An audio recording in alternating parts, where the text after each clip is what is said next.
Hey guys, how you doing? It's Brad here, jumping into another game, this time Minecraft. I thought I would re-record my previous video of my Minecraft base because I did a pretty bad job on the audio quality. The keyboard was super clicky, and I thought I could do it a little bit better. So today we're just going to retour the base, and I'm going to kind of show off a little bit what I've got going on. This is my friend's realm. We're in Bedrock as well. Even though I'm on PC, he is on the Switch, so and he owns the realm. That's why we are in Bedrock. But anyway, I'm here in my panic room, which for no reason, it's just a beautiful room. So if I was panicking, this is probably where I'd want to be. So anyway, let's move forward. So this is kind of just a little secondary building, like a kind of a shed right now. I don't really know what I'm doing with it. It's just a tree. I've got so much of this wood and these leaves. I'm trying to do something cool with it, but it's not quite working. I do like this raining effect. That's why I really want to try to do something with it. Anyway, so let's look around really quick. You can see, oop, big tree. You can see this is really all my base. So this big pole here up to the middle, and then that is the real base. All of this is kind of like my farms and leftovers from my old base. My old base used to be where this tree is, but now it's just the tree. So old fishing farm here as well, I can show you. It's not too exciting. It's just a little bit of a kind of auto fisher. You throw your fishing rod against the wall there, and then it'll automatically collect it when something gets when something bites. So it's kind of cool. It just grabs it, collects it, and then it lands in this chest. And then you can just throw again, and it'll keep collecting automatically for you. So pretty cool, pretty cool. This right here is my mob grinder. So this will summon mobs up there, and they'll fall down to the bottom here, and they'll be one hit away from dying. And I've got my looting sword here, and I'll show you. I beat a bunch of them. I get all this experience. Unfortunately, I grabbed some of this flesh. I don't really want it, but you can see everything else gets grabbed by these hoppers, and we've got an item sorter that's sorting out the different items as they come through. So, pretty cool. Other than that, we've got, this is just an old leftover farm from the base. It used to be the basement in the base. There's a little maze back there too I could try at some point, but this is just a ton of carrots. These just go basically straight down into mines. There's nothing really crazy there. Over here is the cactus farm. So yeah, you can see these hoppers are full. So I haven't used a lot of the cactus for a while because I have so much. Really, fuel is the reason why. I was using this in an experience farm because if you cook cactus, each cactus you cook gives you 1 experience, which is a pretty good rate for, I think it's like one of the best rates for anything giving you experience per cook. This is my bamboo farm, and you can see my minecarts hastily going collecting all of the bamboo. Then they'll stop up there and drop off the bamboo and launch it up a little water spout over there up to the top of my base. So I'll show you what that looks like, because that's pretty cool. So let's go ahead and go up my base. There's my auto building cube actually before I go, which is pretty cool. I want to hit this button really quick because it uses a redstone loop, and this just resets the loop.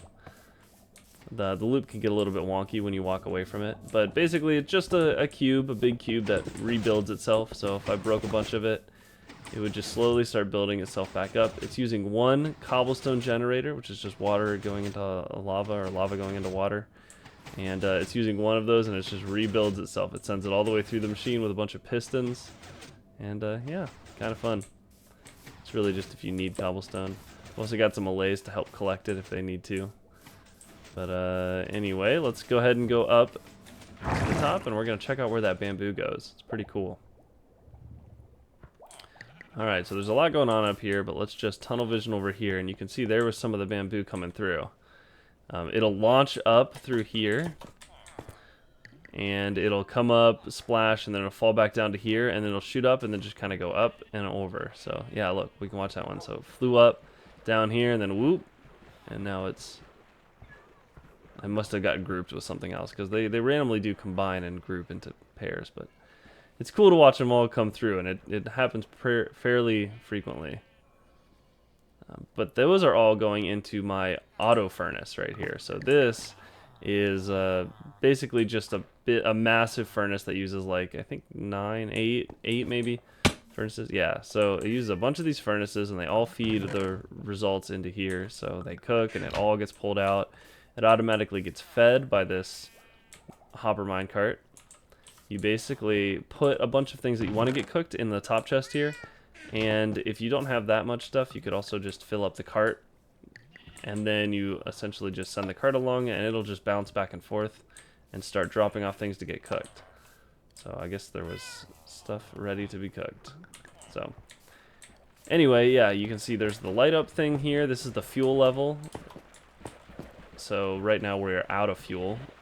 But it is going to keep refilling. So we see all this fuel coming in. It told you it was pretty frequent. You would just put everything you want to cook in here. And this is an overflow. So if there's extra fuel, it would fill into here. But obviously there's not because we are out of fuel right now. So pretty cool, pretty cool.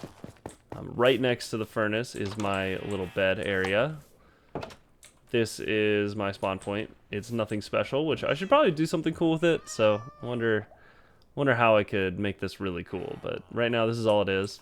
The reason I haven't moved it yet is because of this little treat right here. This is my Iron Man room. Stay out only for emergencies.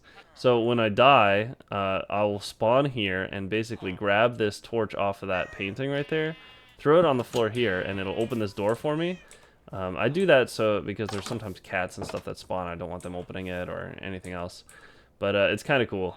You come through here, and this will throw a bunch of diamond enchanted gear onto you. So it's got a full suit at least, and then a sword and a shield. And you'll run through this, and I'm like, I need to get my stuff back. I need to get back to where I was. Well, here's a whole bunch of things to help you get there. There's speed, which will help you just obviously get wherever you need to go quickly. So if you died pretty far away, you just click this button, and you could grab a couple of them if you wanted to. There's fire resist and night vision as well, so if you died at night or in the nether or something, these are really crucial. It says fire resist, but it makes you immune to lava and fire, so really cool in the nether. But that's it for that area, and then we've got my huge villager farm, which I have already transformed all into zombies multiple times and then cured them. You have to do that to get the lowest prices. But it's all paid off because now I am filthy rich. But the way that this works is we have one of my friends has an iron farm, so we get a bunch of iron, and you essentially just run through here and you sell a bunch of your iron now like this, and you get a bunch of emeralds, and it's only one ingot for one emerald. And I have so many. If you saw how many blocks I have, a stack of blocks is 64. There's 9 stacks of 64 ingots, so I've got a lot of those. And you basically just run through here and you get a bunch of emeralds and experience as well, and then you can spend the emeralds on whatever you want. You can even get more experience by buying experience for experience. It's pretty great. But there's a bunch of enchanted books, a bunch of all this armor and equipment you see you can actually buy from them, so it's pretty good. And everything's super cheap. Like even I believe the chest plates and everything are just like 1 emerald. Yep, everything costs 1 emerald, so very cheap to get suited up. All the books will cost 1 and everything too. That is, that's my villager setup. So over here is just a bunch of bulk storage chests stuff. There's not really much going on. I mean, there's a tiny lava farm as well. Kind of pointless, but nothing really important there. Right next to that is my emergency equipment repair or experience. So essentially all this is a thing that rapid fires experience potions at you, or bottles of enchanting. And what that's good for is if your armor was hurt or something, you could walk into here and get fully repaired, or say you're enchanting things or adding enchanted books to things, you could go in here to get up to level so that you can actually use the enchantments. Speaking of, here's my little enchantment zone. Obviously it's pretty simple, it's just what you'd need to do some enchanting aside from the levels themselves, but that's right next door. So, and then we're back to the furnace. So I can also show you downstairs. There's nothing too special about it, but this is where all of the villager magic happens. So all these beds were required to get them to breed. There's probably a much better way I could do this, where I breed the villagers really far away and then bring all the kids up here, but I didn't do it that way, so getting too deep at this point. But anyway, this is the area where you infect them with the zombies, so you have to get the zombie to kill them. I can show you this whole process. It's really cool. I have a setup to do 3 of them at the same time. But yeah, I would love to show you that at some point. It's really cool. Over here is the trash can, which I'll show you the top. It doesn't do anything from down here, but this is kind of the setup. It's just a piston. It's going to pull a block so the items fall into the lava. Pretty simple. And over here, I don't know if you know this. This is on Bedrock Edition. This is the only way to crouch down to one block. You have to swim in water, and even if you're out of the water, you will stay flat. And you can see in the top left, my guy's laying down and looks like he's swimming, but I'm not underwater. This is where I'm growing my mushrooms right now, just so nothing else spawns in there. And mushrooms actually, if you didn't know, grow outside of light level 1 if the host mushroom, I guess is what you call it, is in light level 1 at least. So pretty cool. Here's the little redstone loop for the experience potion machine that I have. Alright, let's get out of here. I have that button and everything, so the villagers can't just work their way out. I had kids running around down there, like kid villagers, so I had to lock them in somehow.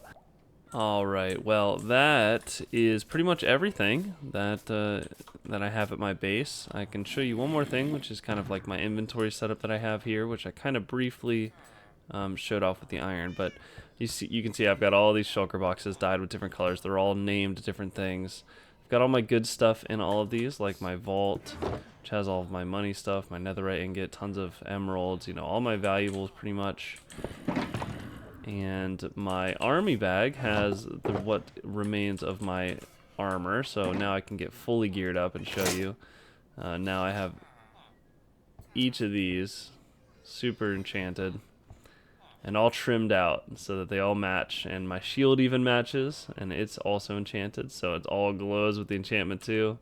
I've got obviously the netherite sword with the super enchanted up, and the silk touch, which I also have the non-silk touch, the fortune one, but I use the silk touch so that I can break the ender chest, because if you break it without silk touch, it actually just breaks into obsidian. So I'm gonna put the wings back on, and we're gonna throw this back in there.